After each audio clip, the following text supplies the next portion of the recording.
I, President Carter. I, President Carter.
Hello, Mary. Hello.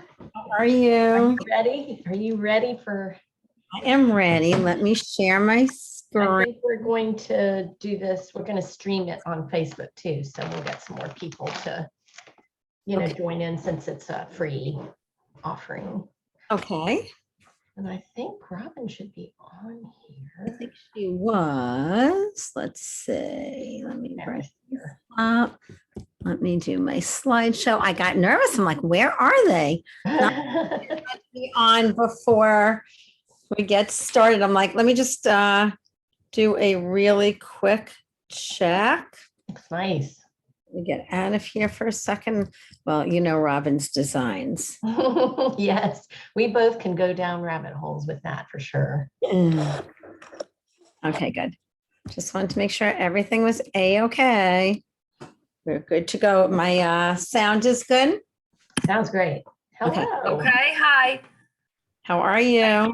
Good. Oh, my It looks so kitchen nice. flooded again today. You So what? my kitchen flooded again. Oh, no. Oh, hey, Robin. You've had more issues with this house. I know. I am having I some. burned sage. Why? What is that? What does that do? So it's supposed to do something for your house, It's right? an Italian, it's like it's an Italian thing. It's like when you burn sage, it gets rid of any like negative energy. It smells really bad. Mm-hmm. Doesn't seem to be working. If it smells really bad and it's not working, note to self. Yeah. Yeah.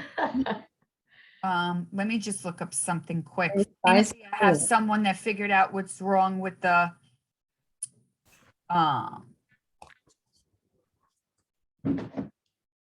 what's wrong with the? air conditioner. Where? Okay. All right. So Mary, I'm going to start off and I'm controlling the slides, FYI. Okay. And Robin will monitor the chat because that's not one of my things. She's good at it. She is She keeps up with it. very good at it. So, yes. Are y'all getting hit with Fred? I think that's his name. Yeah, we are. Hurricane? We are Yeah, golly. get really bad later tonight, but really tomorrow is when we're going to get the majority of that bad weather. So I'm hoping it's not going to be too bad. Are you getting it? We are getting know. kind of the tail end, and then we're going away tomorrow Where you to the Outer Banks, and it's not hitting there. So we're going away. Wait, when from is it. this hitting? Am I not going to be able to fly? I'm not going to be happy. When are you flying? I think by Saturday. Saturday morning. Oh, I think it'll be fine. I think it's really fast. Yeah. It's not, I don't think that's going to be an issue. I think it will be just fine. Do we have a lot of people on for the welcome? Not a whole lot. And we'll record it. And then we'll play it again later. Because that seems to be what a lot of people do in these virtual Really? conferences. Okay. Yeah, they just they do like and we're doing it on Facebook Live too. So people will just join on there too. Oh, it's on Facebook Live. Okay. Yeah, we're gonna stream on there. That seems to be a good way to get. I remember that people. we did that before with another one and it worked out well. So This- yeah, we'll just. Yeah. Are we doing it on Facebook Live or are we We're Zooming? doing it on Zoom, but you can stream it to Facebook as a live event. So, Okay. so we'll just I stream it to our uploaded, page. Mary, you got this, that right? I had uploaded these for the attendees, like the bingo. Gosh. I put them in the Dropbox. Oh, And I think I also put them in that Google Drive that Lisa created where I put the Baxter handout and the.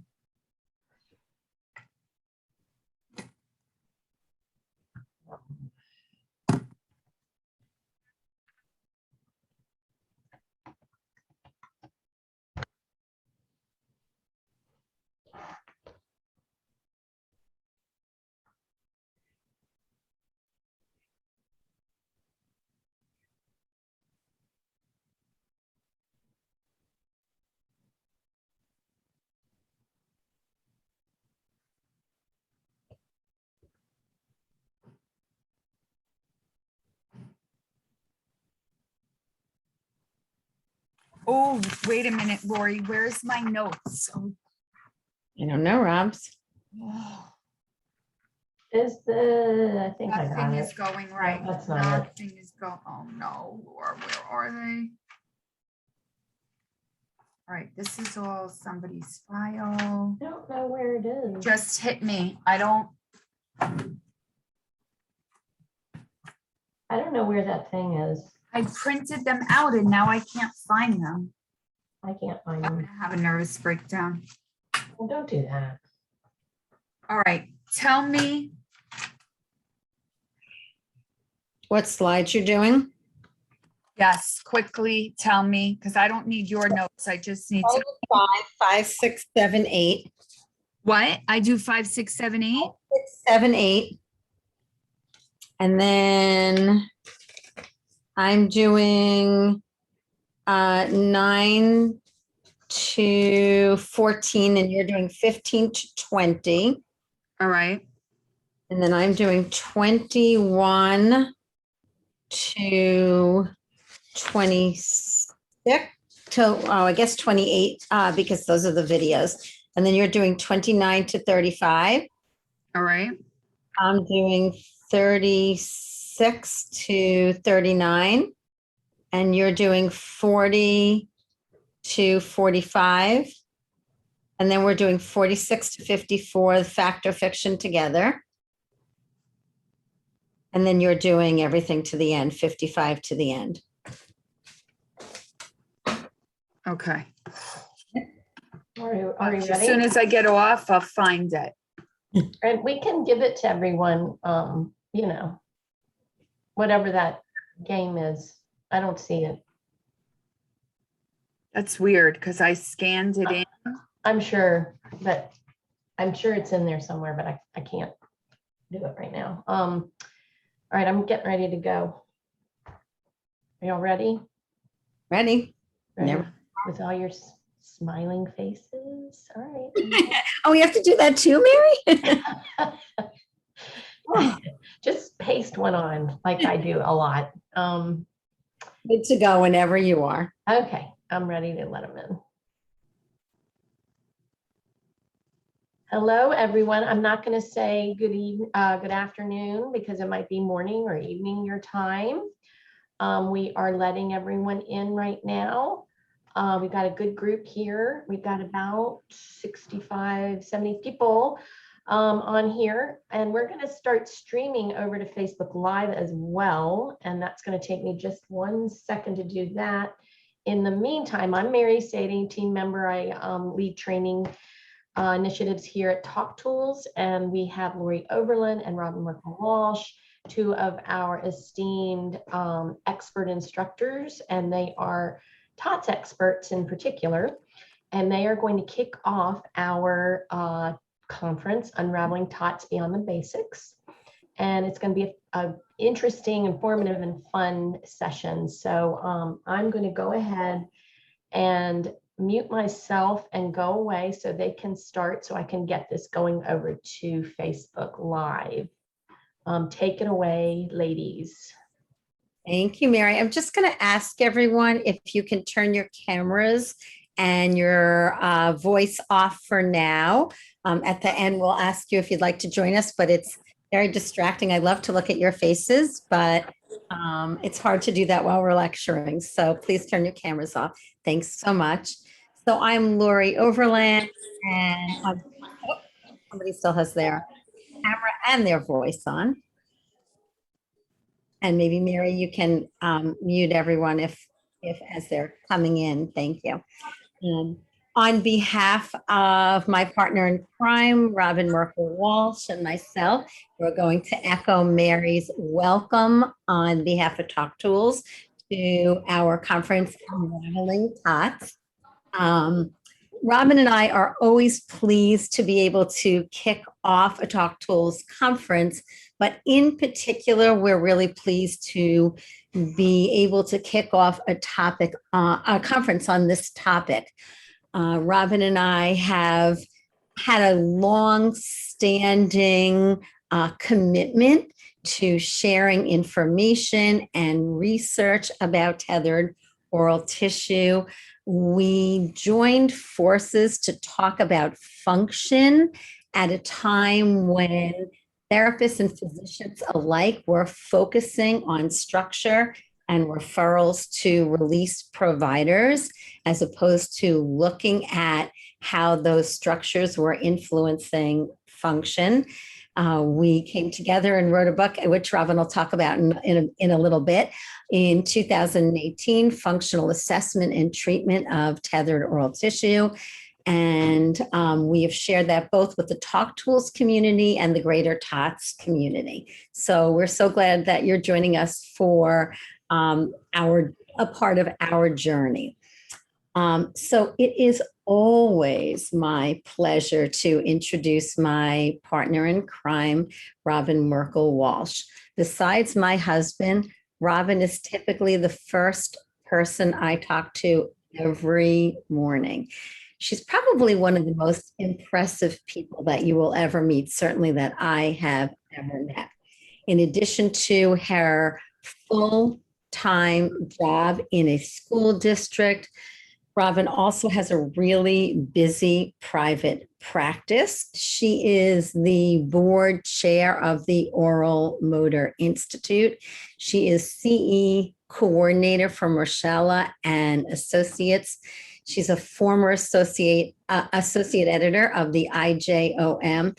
And I think what's most impressive about what Robin does, Robin advocates for ethical practice, and she's a research hawk, and she shares this research on her Facebook page, on the Talk Tools website, through the OMI, and is always so generous with her time in terms of answering questions on the internet and advocating for ethical practice. And that's in addition to writing, lecturing, developing products, and doing research. So always proud of Robin and always excited to share the stage with her when we're lecturing. And I'm going to turn it over to Robin. And likewise, Lori has been a mentor to me for over 20 years. And our first encounter together was when Sarah Rosenfeld Johnson, the founder of Talk Tools, really wanted Lori to write a book. And Lori will tell you she's not a writer. She doesn't enjoy writing. And Sarah said, you know what, you'd be the perfect person to help her write her book and basically turn her class Lori, you're doing the slides too fast. Thank you. All right. And Lori and I got together for a sensory motor approach to feeding, and it really evolved into so much more than we even initially expected it to be. So Lori has been doing her dance, because she always talks about the dance of feeding and how everything works together in the sensory motor approach. She's been doing this for Talk Tools since Talk Tools was founded. Her and Sarah were really partners, and everything you see, the foundations of Talk Tools in terms of our tried and true programs like Horns and Straws and Honey Bear Straw Cup. Lori had a great influence in all of those classic products that have been helping people for about 30 years now. And Lori's also a very busy private practitioner in Connecticut and the owner of Alphabet Soup. And it's very impressive that families from all over the country and sometimes the world travel to Connecticut to seek help from Lori, who is especially talented in the infant and toddler population with feeding disorders. And she is pursuing her IBCLC. I mean, I don't know anyone who knows more about infant feeding and teaches it in such an understandable way than Lori. But why she's so good at what she does is she's always learning, and she's made that commitment to become an IBCLC. And then non-financially, she is also a board member of the Oral Motor Institute because she basically has no other choice. I tell her it's imperative that she does this. And she's also a member of numerous professional organizations such as the IAOM and ASHA. Now, a little bit piggybacking off of Lori and talking about how we started this TOTs journey.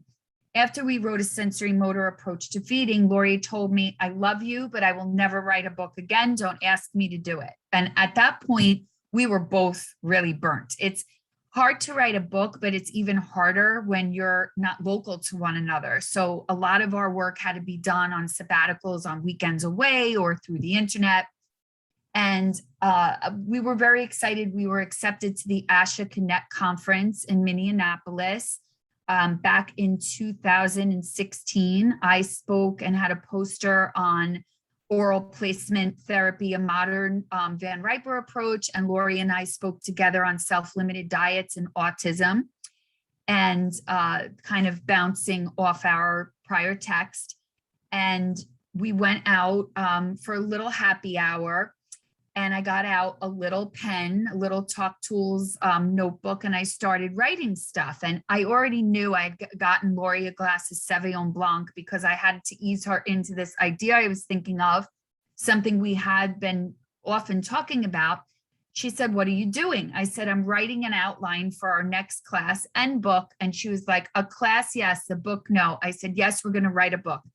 And that was back before this TOTs surge, or TOTs became a hot topic. And by the time our book was penned, it was amazing. Like Dr. Baxter, who I'll be speaking with tomorrow, we had no idea that he was also penning a book, and everything just kind of came flooding in. And we've met so many great dentists and ENTs and dental hygienists and PTs and OTs and speech pathologists in this journey. So just as Lori said, I'm very excited that never would we have expected in 2016. We thought, oh, we're going to do something innovative, but never did we think in 2021, just 5 years later, that we'd be having a global conference on tethered oral tissue and be the keynote. So that's pretty exciting. So I'm just going to let you know that Robin is going to kind of go like this to me when she wants me to move along slide. She's not waving at you, and she's not, but I'm controlling the slides. So as you know, Robin wants me to move along, she will give me a little signal to do that. Rob, did you want to say anything else about the book before I move that along? No, just that, as you mentioned already, the book addresses both the structural and functional complications of TOTs, but what was wonderful about it and really helped Lori and I in our learning journey is that we had guest authors, Anthony Yan, ENT, Sharon Vallone, chiropractor, Scott Siegel, oral surgery, and being able to put all that information together and all the things you're going to hear in this conference, things about pre-feeding, feeding, speech, body work, what's the evidence base, really compiled in this text and complements Dr. Baxter's text very well too. So our learner outcomes for today are that participants will be able to identify the 7 oral frena. Participants will describe at least 2 functional and 2 structural red flags of tethered oral tissue. And participants will be able to list 3 professionals who may be a part of the TOTs team. Okay, so I'm going to talk a little bit about stats. So when Robin and I set out to write the book, we were really looking at definitions from the Mayo Clinic and the International Association of Tongue-Tie Professionals. We were looking at research from Martinelli and Marquesian, the amazing team from Brazil. And then later added to that the work of Nikki Mills in describing the makeup of the floor of the mouth and of frenulum. And when we talked about developing our own definition, we really had 2 goals. One was we wanted something that was really concise. There were so many definitions and they went in a lot of different directions. So we wanted something really concise. And most important, we wanted something that included the functional impacts. So TOTs is or are a congenital remnant of tissue that may restrict movement. And I don't know if something just popped onto my screen. Oh, and cause functional impact across the lifespan. Sorry, I think that was something from Facebook Live saying that people could see it. This is well-known information, but if you're looking at a restriction, it may be unusually short, too thick, too tight, or in an atypical location. And again, I think the most important thing that we have brought to the table is functional impact, which brings me to the next slide. So the dictionary definition of tether, and I will tell you that Robin designs all of our keynote presentations and always comes up with these great slides. So to tether is to tie with a rope or a chain as to restrict movement. And even in the dictionary definition, the most important thing is the function. It restricts movement. So the horse is tethered to a post and it restricts movement. And we're talking about functional restrictions. Okay. So one of the things that we decided to do when we were going to do this is make it a little fun and have you participants have the opportunity to. So I'm going to ask you just if you've downloaded the handouts, and if you haven't, just do this in your head. So we're going to go from 1 to 7, and I'm going to click on it and let's see if you know where all of these ties are located. And if not, you'll know when we are done. So the first is the mandibular buccal tie on the left, and the mandible is your lower jaw. And that's the buccal tie on the left. I'm pointing to my right. The next one is your superior labial frenum, and that is number 2. Number 3 is your lingual frenulum, obviously right there under the tongue. Number 4 is the maxillary buccal right. And number 5 is your inferior labial, right there under the bottom lip. And number 6 is the mandibular buccal. And number 7 is the maxillary buccal left. Okay, so hopefully you got those all correct. And if you didn't, you will the next time somebody asks you. Okay, so this is an important slide. So there's a very wide range of statistics when it comes to incidence and prevalence. When we started doing research in 2016 for the book, the Mayo Clinic defined tongue ties, and they put the prevalence at about 3%. Isaacson and Messner and Armsby in 2017, I'm skipping that because it came before the Martinelli and Marchesian study. In 2017, put the statistics somewhere about 3.2 to 4.8%. However, interestingly enough, they said in babies who had breastfeeding issues, it was 12.8%. And then the Martinelli and Marchesian study is from 2018. And I think this is really significant because Brazil has a baby project. Every infant born in a hospital in Brazil gets an infant screening. And screening tethered oral tissue is part of what they do. So they have a very large database. This was part of a study where Martinelli et al. Looked at posterior restrictions and how to assess them, which brings me to what I think is a really important point. Your discussion about incidence and prevalence also needs to go back to how it was assessed. So, each of these authors define tethered oral tissue. And for the purposes of this slide and this conference, I think what Robin and I really wanted you to see is just what a wide variation there is in the prevalence. And we also wanted you to just think about how you assess it may impact what the incidence and prevalence is. Okay, so I talked a little bit about Nikki Mills before, and understanding anatomy and the makeup of frena is really essential both for assessment and decisions about treatment, whether they're surgical decisions or therapeutic decisions. And this was a 2019 study, and it was significant in a number of ways. It built upon previous embryological studies that noted that the frenulum was a fibromucosal fold that connected the ventral surface of the tongue to the floor of the mouth. And there were certain significant takeaways that we're just going to point out to you in this presentation because it's too long to be comprehensive.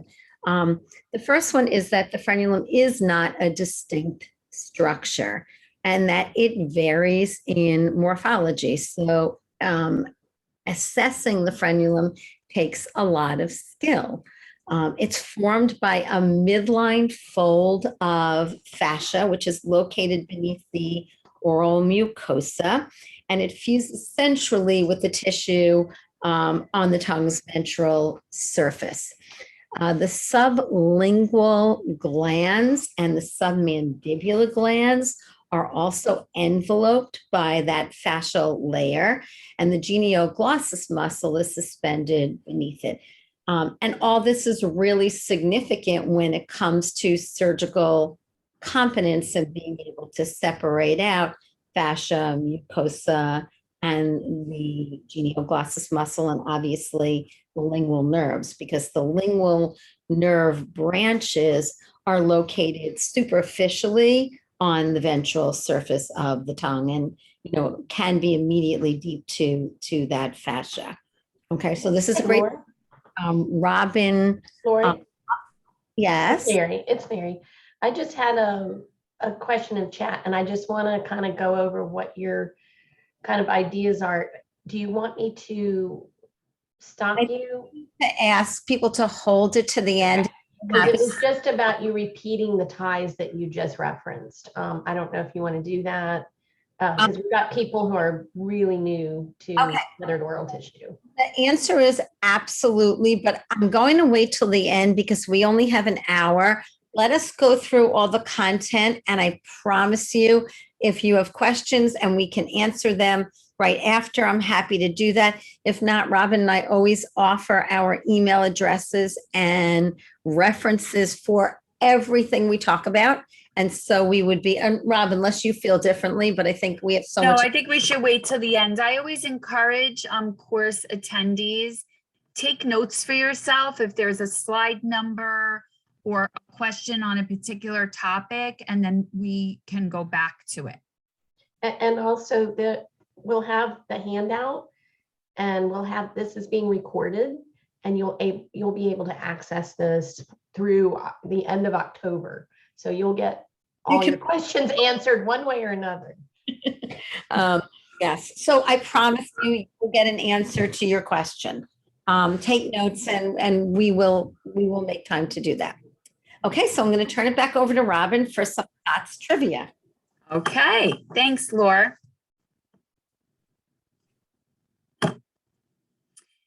True or false? What is or are not true about the frena structure? A, the frena can be described by location.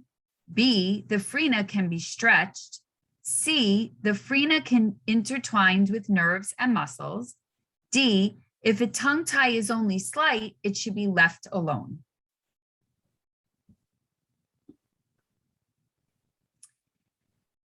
B is incorrect. Frena cannot be stretched. Frena are comprised, as Lori just discussed, of collagen that can't be stretched. So while the fascia may be stretched or lengthened as part of the therapeutic process in manual therapy, such as myofascial release or motor therapy or other forms of body work, that collagen that's within the multi-dimensional tissue of the frena cannot be stretched. It's very much like what's in our heart. D is also not true. A tongue tie is not only slight if it has an impact on function. And I see this quite often in tongue tie groups of social media. Moms will go on. I'm in New Jersey, so I'm in the New York, New Jersey tongue tie group. And a mom will say, my pediatrician told me my baby has only a slight tongue tie. What do the other moms think? Should I go and have this looked at? Well, our dear friend and colleague that we share many patients with, both Lori and myself, and one of our authors in our book, he tells us there's no such thing as a slight tongue tie. One of the speakers several years ago really made everybody laugh. His name is Dan, and he's a chiropractor. And he said, you can't be a little pregnant. You're either pregnant or you're not pregnant. So a restriction is a visual observation by location and color. And I often describe it as chicken cartilage. When you buy chicken cutlets, every culture has a dish for chicken cutlets, right? Italians make chicken parmesan, and Germans make schnitzel, and Japanese make tempura. So there's always like that fried chicken cutlet, and there's a white cartilage on the boneless, skinless breast that you don't want to leave on there, because when you bite into it, it's tough and it's chewy. That is very similar to the tissue of the frena. So there's also a perceptual observation by feeling the tissue and noting its flexibility. And it's a clinical observation by assessing those oral functions. So there are some people out there that do have tethered tissue, but they don't have functional impact. And the determination in those cases is really going to be based on, is there any impact to the gums, to the GI system? And we're going to go over some of those symptom checkers later in the class today. True or false? What is or not true about the impact of TOTs? A, if TOTs has not impacted an infant with breastfeeding, then there's no need to address it. B, TOTs will not impact speech. C, adults cannot be impacted by TOTs. Or D, TOTs and the airway connection is a myth created by dentists who want to do releases. Well, all of them are false. And I'm going to do a general overview, but Lori's going to share a little more detailed information about this. We may suspect a functional implication of tethered oral tissue at any point in the lifespan when feeding challenges can occur. So yes, breastfeeding is probably the most reported, because when the baby's born, if the baby is trying to nurse and mom has pain or isn't producing enough milk or baby starts dropping weight, that's when TOTS is often suspected. But we can also see this across the lifespan when a child starts being introduced to different food textures, when they go from purees to solids. Some children with tethering of oral tissue can become very picky eaters. So whenever there's a feeding challenge, the freeness should be examined and there should be a screening. TOTS may also be suspected when medical issues are present, such as reflux or sleep disordered breathing. More and more research is coming out on these topics. Look to the work of Dr. Lawrence Kotlow, Dr. Scott Siegel, Dr. Zarush Zaghi, Dr. Gulmanol, Dr. Audrey Yoon.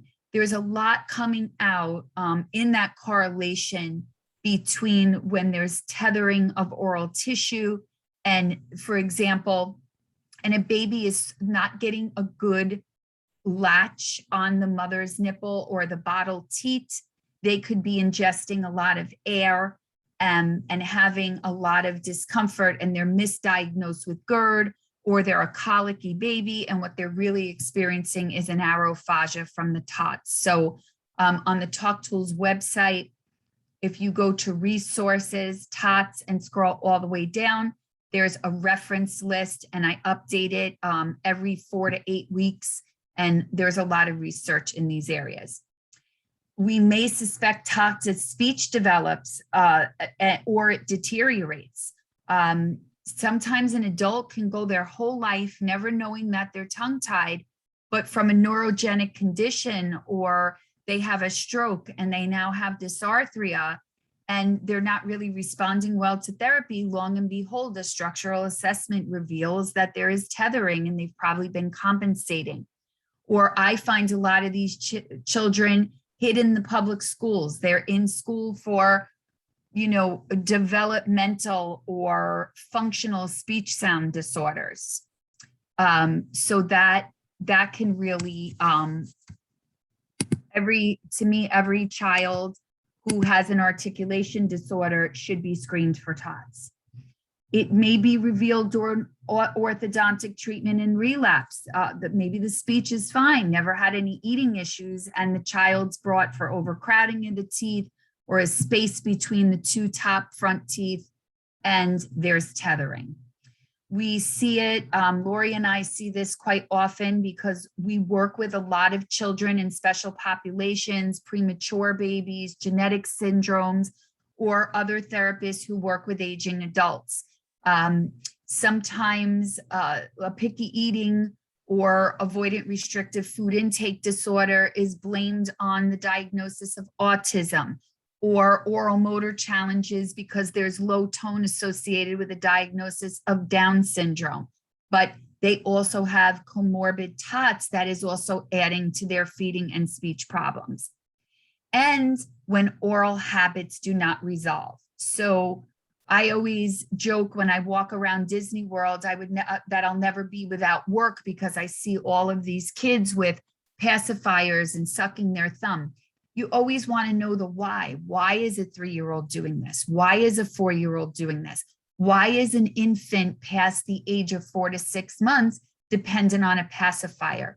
Usually due to a disruption in the oral facial complex, whether it be an airway obstruction or in many cases, tethered oral tissue.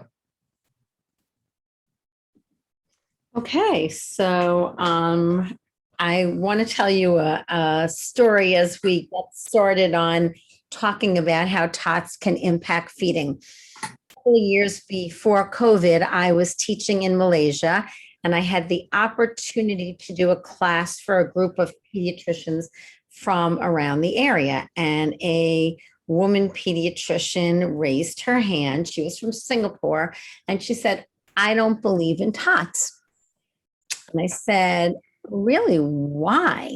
And she said, well, when I went to medical school, the great doctor, was a doctor in Singapore, said, if a baby can breastfeed, there's never a reason to have to do a release. So I said to her, how many years have you been in practice? And she said, 40 years. And I said, that's a really nice long practice. Is there anything that you've learned in the last 40 years that you didn't learn in med school? And of course, the other pediatricians kind of laughed a little bit, but I've been in practice for 40 years. The day I stop learning, I am going to retire.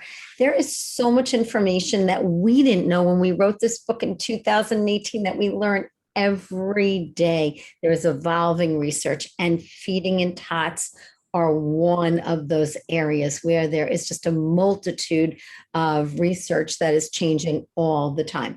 Often, babies use compensatory motor skills.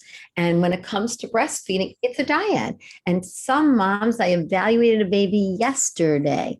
That mom was working so hard, but she was determined to feed this baby at the breast. The baby was using tons of compensations, but managed to breastfeed with tethered oral tissue. Sometimes when a bottle is introduced and a parent tells you, I've gone through 6 different bottle teats before I found one that worked. Very frequently, it's a bottle teat that flattens the tongue like the old Nook nipple and use a compressor release.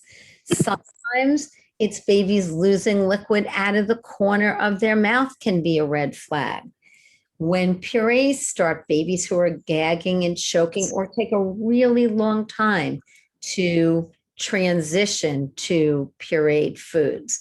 And sometimes babies do okay at the breast or okay on a bottle. There may be some qualitative issues, but they're getting adequate nutrition. And then stage 3, baby foods with some lumps or solids are introduced and babies are gagging and choking. Sometimes they do okay on easy to masticate foods, things that break down with minimal chewing. And then as new foods are introduced and those foods are a little bit more dense and really require more strength in the masseter and temporalis muscles to break it down, we start to see an impact of tethered oral tissue. Sometimes our kids have a really difficult time drinking from an open cup. That can be related to a lip tie. It can be related to buccal ties. It can be related to tongue tie. And sometimes they can drink from a cup or a straw. But when you watch the way they drink, there are compensations. Rather than using their lips and their cheeks and their tongue, they're biting the straws. They're suckling and using, they're overusing certain muscles like the genioglossus muscle, which protrudes the tongue. So sometimes you're looking at quality and sometimes you're looking at just basic function that they can't do. And a really interesting one is swallowing pills. So in general, many people who have a tongue tie have difficulty with graded tongue retraction and tongue tip elevation and retraction. And as I just mentioned, they're overusing the muscle that protrudes the tongue. But when you swallow a pill, your tongue has to come up and back. So you're using your hyoglossus and your styloglossus muscle and your superior longitudinal. And for people that are overusing the genioglossus muscle, sometimes swallowing a pill is a challenge, okay? So just a couple of examples of things that you may notice. On the breast, there has been a fair amount of recent research that shows that the upper lip is not as important as the lower lip, but the lower lip needs to flange for breastfeeding to support the breast. And you may not see that flanging if you have a tongue tie and there is pulling on the gingival tissue and the lower lip and the jaw are retracted. So that's one thing you may see.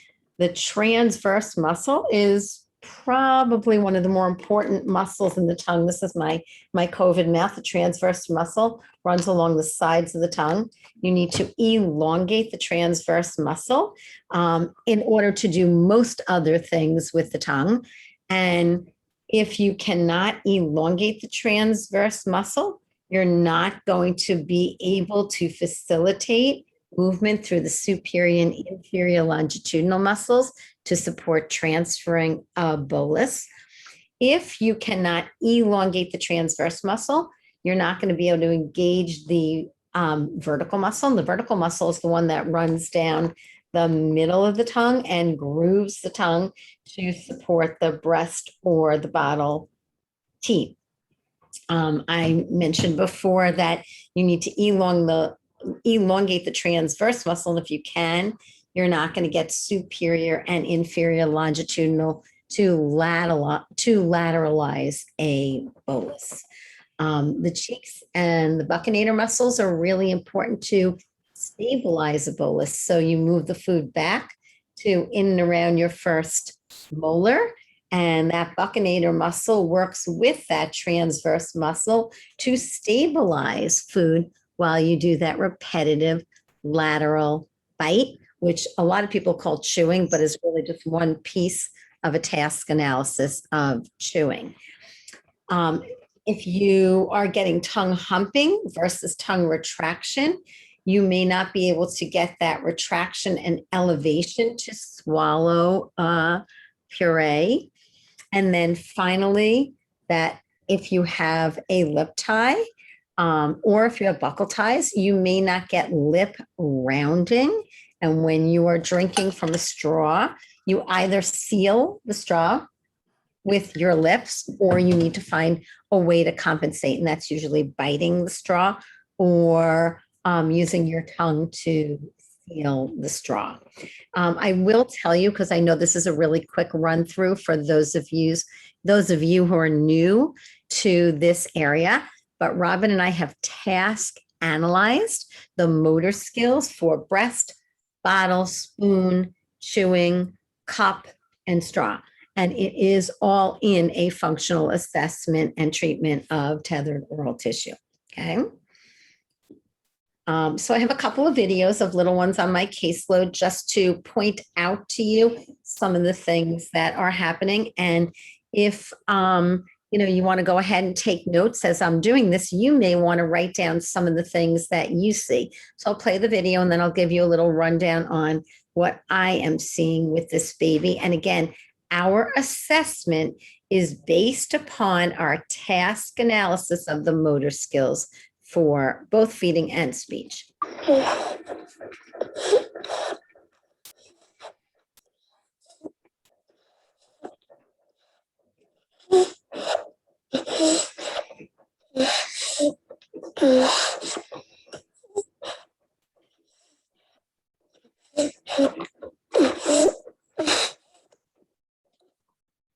Okay, so this is a baby that has a narrow gape. They're not opening their mouth wide enough. He has a shallow latch. If you look around the areola of the breast, you'll see that he is only on the nipple. He's not on the whole, he doesn't have that big breast sandwich. He should have a big mouthful of breast. It's a baby that has a dimple versus a rounded cheek line. It's a baby whose lower lip is, as opposed to flanged, is just folded down. It's a baby that when mom has a letdown, has difficulty coordinating, suck, swallow, breathe. And you hear how his respiration gets really frantic as mom has a letdown, and there's some incoordination of suck, swallow, and breathe. Okay, so hopefully you saw some of those things when you were watching. This is a straw assessment, and I show you this. This is a little one who's learned to drink on the honey bear. I show you this because, and I'm going to tell you ahead of time because I want you to watch for this since we don't have a tremendous amount of time. You're going to see his tongue coming out to stabilize the straw. You're going to see that he has no movement through the buccinator muscle, And you're going to see something we see over and over again with tethering. You're going to see a contraction through this triangularis muscle and a contraction through the levator labii superior and the rossorus muscles. So let me go ahead and play that for you.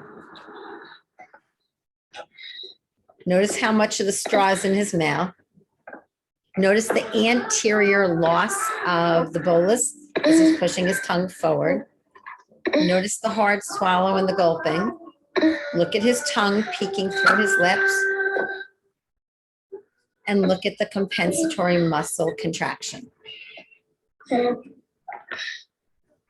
See the milk dripping out of his mouth because the genioglossus muscle is working overtime.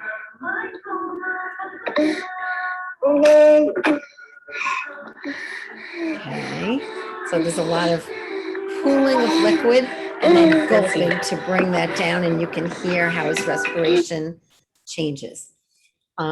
This is an older child who was referred to me because he was an extremely picky eater. And there's a lot of things going on in his body. You'll see in the asymmetry in his neck. You'll see asymmetry in his jaw. You'll see a lot of retraction in the labial musculature. You're going to see overuse of the lips to try and control the bolus. You're going to see that he primarily uses a protrusion retraction with his tongue with overuse of protrusion. You're going to see a lot of saliva pooled anteriorly. And you're going to see, puts his head down and kind of has a hard swallow. And I actually narrate this to the parents. And you're also going to see those compensatory movements. Look at the strain in his mentalis muscle. Look at the levator labii superior. And look at the triangularis muscles because you're going to see compensatory muscle activation. I want you just to see where the food is. And I want you to watch his lips. And I want you to watch those accessory muscles that we've been talking about.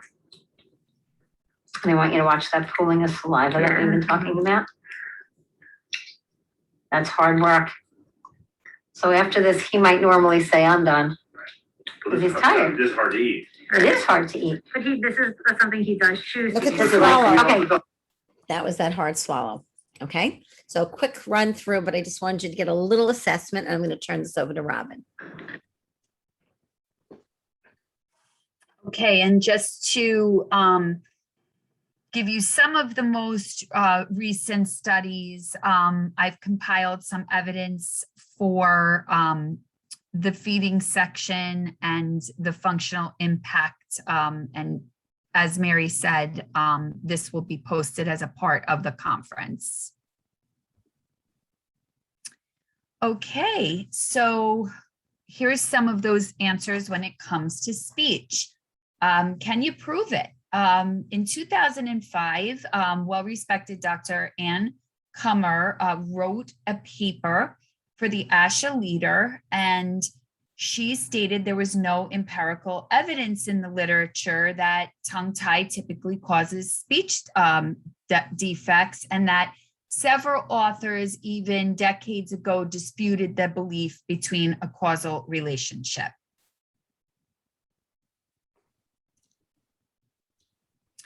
But there are two sides to every story. In 2020, I was very honored to be asked to be a part of a study with Dr. Richard Baxter, Dr. Stark Baxter, Ashley Lashley, and Nicholas Rendell on the functional improvements of speech, feeding, and sleep after a lingual frenectomy tongue tie release. This was a prospective cohort study. And in this study, we found that 89% of parents reported improved speech post-frenectomy, 83% improved feeding, 83% improved sleep, and we even had 16 patients that were language delayed or had a lack of expressive communication, and 50% of those children started saying words within a week of the procedure. In addition, it doesn't really what Dr. Comer was saying, it doesn't make sense that lingual restriction will have major effect on speech when one considers the type of sounds that are produced with the tongue tip, because they can be produced with very little tongue tip movement, like L or S, Z, T, D, and N. However, when you really look at what the jaw has to do during speech, it has to grade, it has to open and close. We have vowel sounds that are very open, like ah and and we have vowel sounds that are closed, like e and eh. And when you have to do that grading, your tongue has to retract, the tip has to dissociate and move.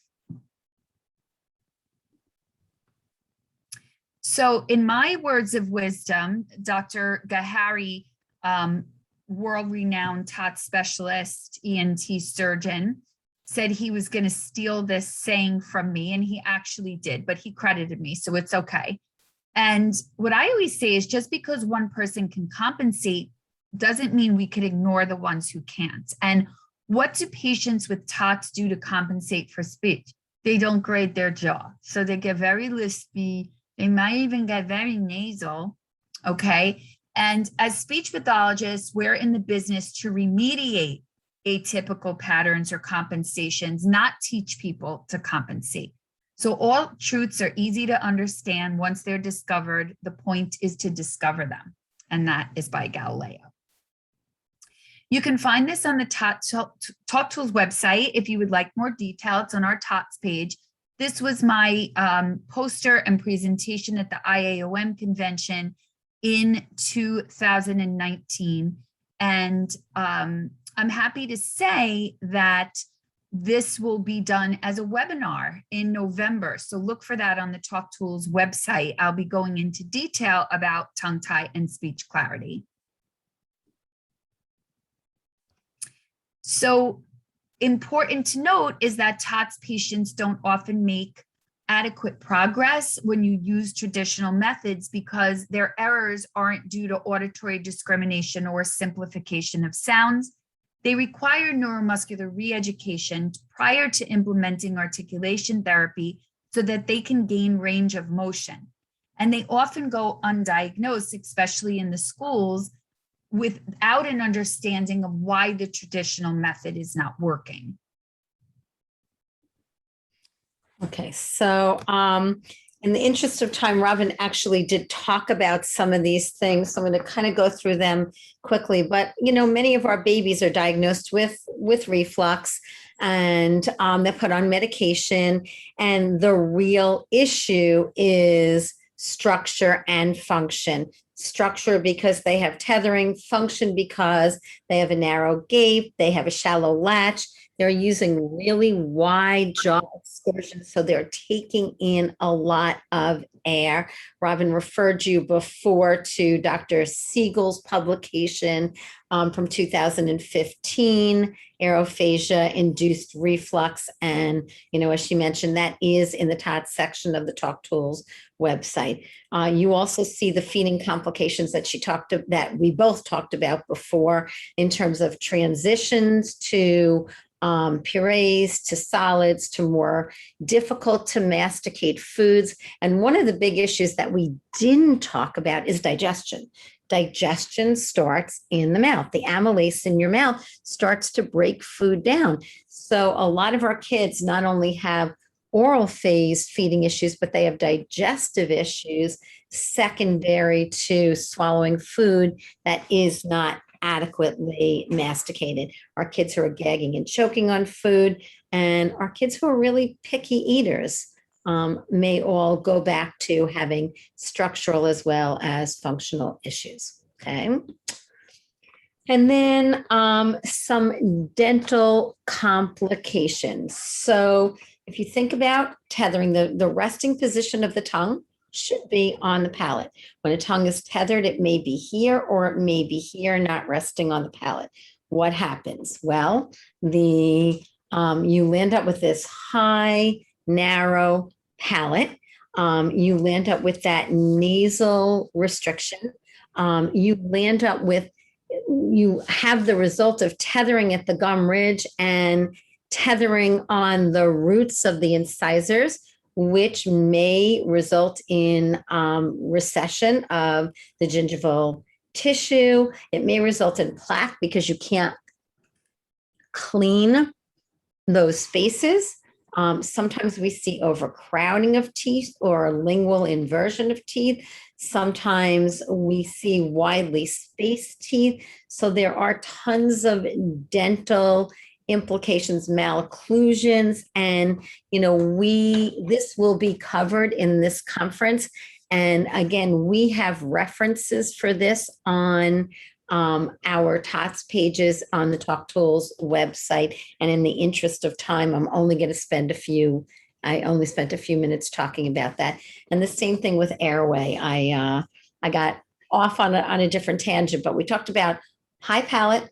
We talked about the fact that the nasal respiration is reduced because the palate is blocking the airway. The roof of the mouth is the floor of the nose. If you have nasal restrictions, you're going to be in an open mouth posture. You're also not going to have your first line of defense, which is the cilia in the nose, which means that the tonsils and adenoids become the first line of defense. We often see those enlarged tonsils and adenoids. We see abnormal resting tongue position, which often blocks the airway and decreases oxygen flow to the brain and often results in sleep disordered breathing. Nicole Archibald has done a tremendous amount of work and writing on this topic, and there are references in our bibliography on that. So those reactive tonsils then require, as well as addressing the tethering, require medical attention. Okay. And I'm going to turn this over to Robin to do bingo. Okay, Lori, you can move the slide. So this is something that we're not going to go over it today. This is something you're going to be using throughout the class.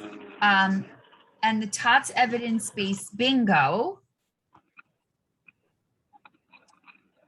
Lori, so you're going to cross out items that you believe do not have any evidence to support.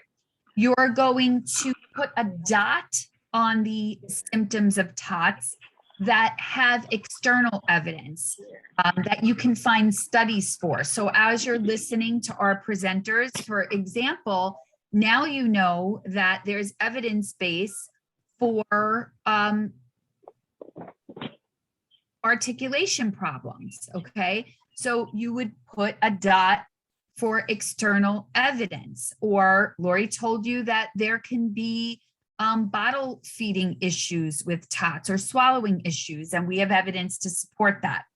And then 2 dots would indicate that there is internal evidence. So that would mean, or a circle, I'm sorry, would mean, that we might not have a study on it yet, but you'll hear some of our presenters mentioning that this is something commonly seen, like stuttering has been talked about quite a bit lately.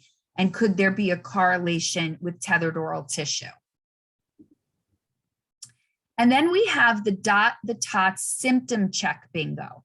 And with this, you're going to put a dot on the red flags of the buccal restrictions. You're going to put 2 dots on the labial and 3 dots on the lingual. So Lori, if you can change that.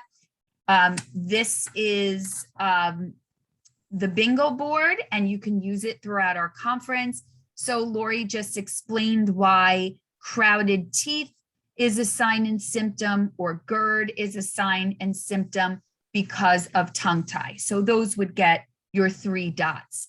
And Mary and the Talk Tools team will have the answer keys available by the end of the conference so that you can check yourself and how you did on these bingo boards.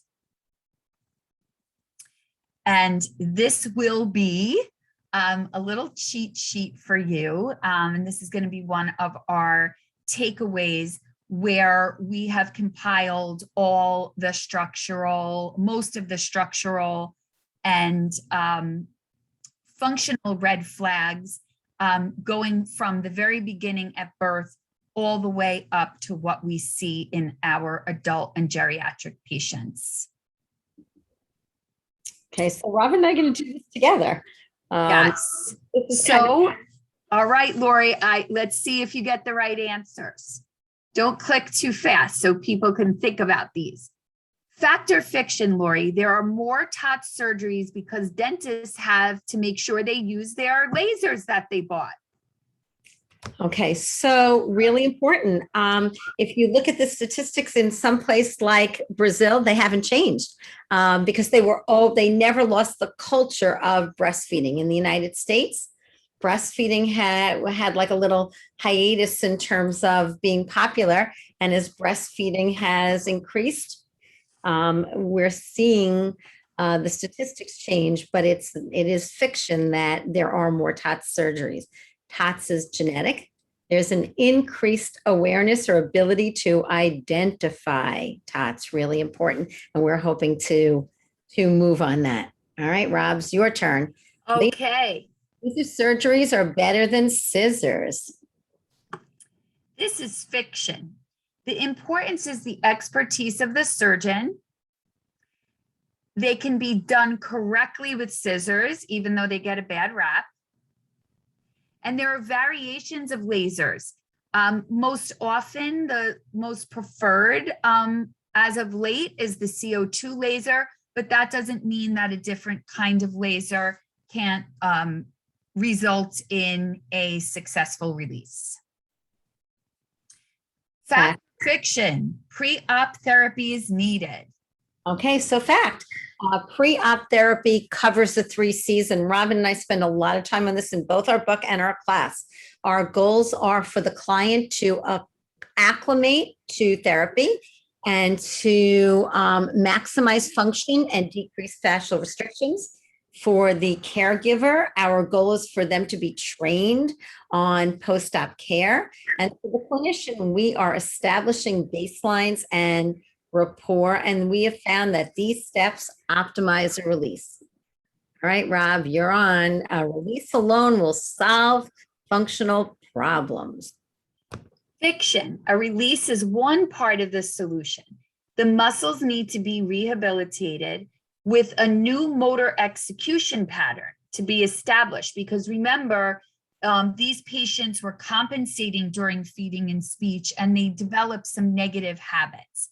So we have to look at those compensations and eliminate them. Sorry about that. That's okay. Lori, fact or fiction, all patients receiving a release need multiple forms of body work. So fiction. Every patient is different, and body work should be based upon symptoms. And we also have to consider the time and the finances of the family. Oral motor dysfunction requires direct oral motor intervention, but it may need supportive services from body workers. And often families have to make decisions because insurances will deny multiple providers targeting the same goals. And Rob, fact or fiction, wound care targets oral motor skills. That's definitely fiction. Active wound management is to promote healing, reduce scarring, and maintain the integrity of the wound. This is scripted by the surgeon, and not all professionals have wounds care in their scope of practice. For example, as speech pathologists, our goals should be based on neuromuscular reeducation. And that's based on the task analysis of the oral sensory motor skills that are needed for feeding and speech. And that's what our book is all about, and our course as well. Lori, fact or fiction, an infant who needs a frenectomy needs myofunctional therapy. So myofunctional therapy falls under the umbrella of oral motor, but it is, as Robin has discussed on her Facebook page and blogs, in our research, on the IAOM website, on the TalkTools website, it is for patients 4 and up who have the cognitive ability to actively engage in volitional exercises and self-monitor. Infants do need pre-feeding and therapeutic feeding intervention, and we do have an opportunity to mitigate some of those myofunctional issues, but we are not doing myofunctional therapy with the under 4 population. Yes, and we have an e-learning course on prevention of OMDs in 0 to 3 on the Talk Tools website. And Rob, frenectomy should be performed for prevention of future problems. that's fiction. This is also brought up a lot in social media. Surgical procedures require medical necessity. So if a baby has TOTs and they're not having any signs and symptoms, what should happen is they should be monitored in the first few years for any red flags of functional impact, as we discussed, when they're introduced to solids or straw or their speech develops. And they should also be monitored for dental and airway concerns as well. Okay, so Rob's going to do the summary. So unraveling TOTs as our conference unfolds. You'll be learning about differentiating speech sound disorders from apraxia and TOTs, differential diagnosis of TOTs, complications of TOTs and the breastfeeding dyad, making proper referrals, being part of the TOTs team, using screening tools, gaining confidence in your TOTs practice, creating a family-centered approach, coordinating a team, considering the timing of the release, the functional impact of TOTs, and exploring case studies. Some great resources that we suggest, and you'll be learning throughout this course, is we have on the Talk Tools website both our book and Dr. Baxter's. Lori and I have created the 5-step screening tool for TOTs. We have e-learning courses on TOTs. Lori and I will be teaching our 2-day course on assessment and remediation this September. And we love the throat scope device, the LIPR device, bite blocks, and more. So throughout the conference, look for these resources. They're really wonderful. And Rob, this evening from 6 to 7, I am partnering with Beth Lovinelli, who is an IBCLC. That is one of my mentors, to do an Ask the Experts. So if you work with infants and you have some interest, join me again this evening from 6 to 7. And Robin's going to be talking with Dr. Baxter. Is that tomorrow, Rob? Yes, we'll be talking about in the morning about various screening tools and the pros and cons and how we can move research forward in the future by using proper screening measures. So we'd like to open the floor up to questions. Feel free through your microphone, through your camera, or Mary will monitor the chat and get any questions that you may have.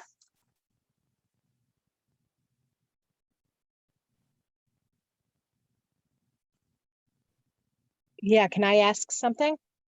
Sure. Okay, so I know I've spoken to Lori about this earlier, and I know with regard to palatal expansion, like, because it can't be done early enough, I'm just not sure how much progress can be made. Even if we release the muscle, the tongue muscle, we still need the palatal expansion. So how can we maximize time? What do we do in between? So I'm assuming you're talking about someone that's under the age of 3. Exactly. Over the age of 3, they can have a palatal expansion. So Robin and I both work with Dr. Jill Meyer from the Hindon Center. She's a pediatric dentist and an airway-centric specialist. We have actually been using a myomunchie with some of our little ones over the age of 6 months and under the age of 3. You always want to make sure that there is adequate tongue space, especially if you work with a child who has issues like tone issues like Down syndrome. You don't want to just release the tongue if there's no place for that tongue to go. Pre-feeding and therapeutic feeding addresses the underlying muscle-based issues and maximizes function. So there are times when you're biding time and you're addressing function to the best of your ability, consulting with an airway-centric dentist so that you can figure out when the appropriate time to refer to a release provider may be. And it is definitely a challenge. I mean, we're definitely balancing a lot of things when we get a 3-year-old who has a really high narrow palate, but also has tethering and is having layers of issues. Okay, Right. thank you. Okay. Any other questions? Can I ask one more? Only because I had a lot of experience with tongue ties this summer. I referred a lot of kids to Dr. Siegel. Some of them, one or two, he would say that, yes, this particular child will reattach.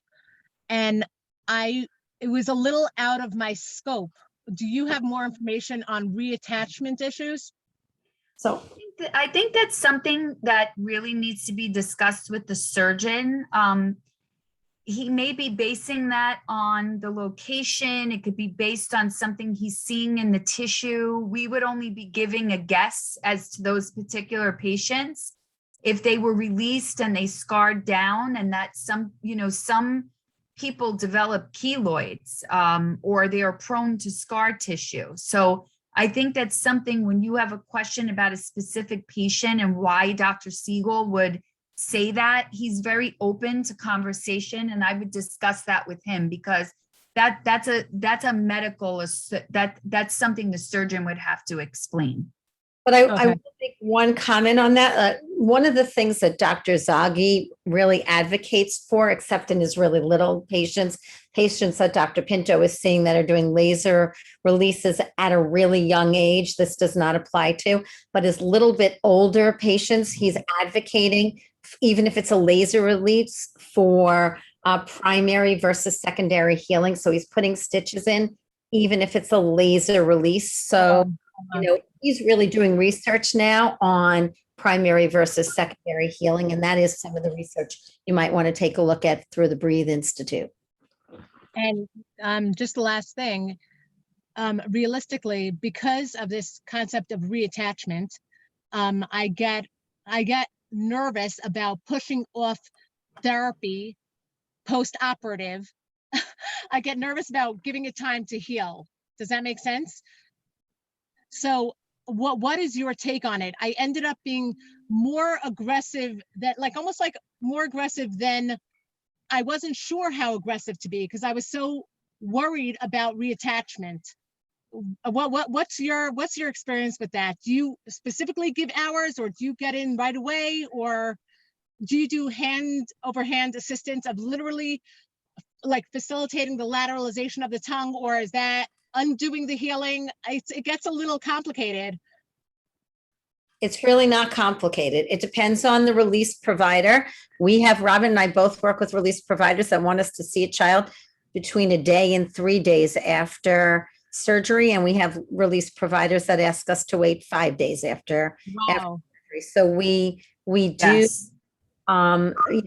we do what the physician tells us to do, but we like to get in there quickly, and active wound management comes first. But we start neuromuscular re-education immediately. And one of the things that Robin and I talk about in our course and in our book is that active wound management is 14 to 21 days. Neuromuscular re-education, in addition to changing function, decreases fibrosis, keeps that flexibility in the scar tissue, and mitigates that. Okay, Lori, I just got to do a timeout because there's other participants with questions, and we do have to wrap up, because I would suggest, because these are very advanced questions, you're obviously treating a lot of patients already. I would highly recommend our full day, 2-day TOTs class. And I think you're going to learn a lot of this in this symposium as well. And you can feel free to email Lori and I. Okay. There's a good question here about a 15-year-old student for a severe release affecting his articulation, and he put stitches in it instead of leaving it open. How will it affect the student? Stitches actually, this is also something we discuss in our full day class. Stitches promotes primary wound healing. And the difference is the surgeons usually like to wait a few days to let some of the healing occur with gentle positioning of the tongue, like tongue out, tongue in, wagging the tongue back and forth.